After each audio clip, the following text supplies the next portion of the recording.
تو سب سے پہلے تو یہ یاد رکھے کہ اسلام کے اندر جب عید آتی ہے تو اس کا کوئی مقصد ہے، اور ہم نے عید کو کس طرح منانا ہے یہ سارا کچھ ہمارا دین ہمیں بتاتا ہے۔ پہلے تو آپ دیکھیں کہ عید مسلمان نے کس طرح منانی ہے۔ سویرے جب اس نے اٹھنا ہے تو اس نے فجر کی نماز کے بعد دوبارہ سے تیاری کرنی ہے، غسل کرنا ہے، صاف لباس پہننا ہے، خوشبو لگانی، اور کرنا یہ ہے کہ نماز کے لیے جانا۔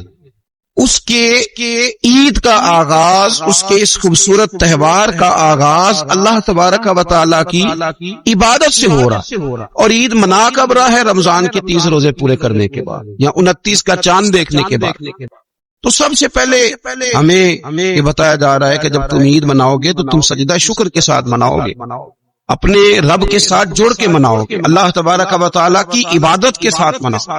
تو اس میں کوئی شور و غوغا نہیں، کوئی ریلیاں نہیں، کوئی جلوس نہیں، کوئی پٹاخے نہیں، کوئی گانا باجا نہیں، اللہ کی عبادت کے ساتھ بتایا جائے گا کہ تمہارا جو تہوار ہے وہ تہذیب کا، شائستگی کا، خوبصورتی کا، نظم و نسق کا ایک بہترین ذریعہ۔ تم بڑے راضی جب ہوگے تو پھر بھی تم اپنا ساری جھکاؤ گے رب کی بارگاہ، پھر بھی تم یہی کہو گے سبحان ربی العظیم، پھر بھی تم یہی کہو گے سبحان ربی الاعلی، پھر بھی تم اس کی بارگاہ میں جبین نیاز جھکاؤ گے۔ پہلی بات۔ دوسری بات، ہمیں پیغام میں عید یہ ہے کہ یہ جو تمہارے پاس عید کا دن آیا ہے یہ اجتماعیت کا دن ہے۔ آپ جب صف میں کھڑے ہوں گے نماز عید کے لیے تو کیا امیروں کی صفیں علیحدہ ہوں گی؟ غریبوں کی الگ ہوں گی؟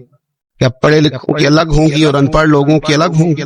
کیا قبیلوں کی الگ ہوں گی اور دوسرے قبیلے کی الگ ہوں گی؟ ایسا نہیں، ایک ہی صف میں کھڑے ہو گئے محمود و یاز، نہ کوئی بندہ رہا نہ کوئی بندہ نواز، صاحب و محتاج و غنی ایک ہوئے، اور تیری سرکار میں پہنچے تو سبھی ایک ہوئے۔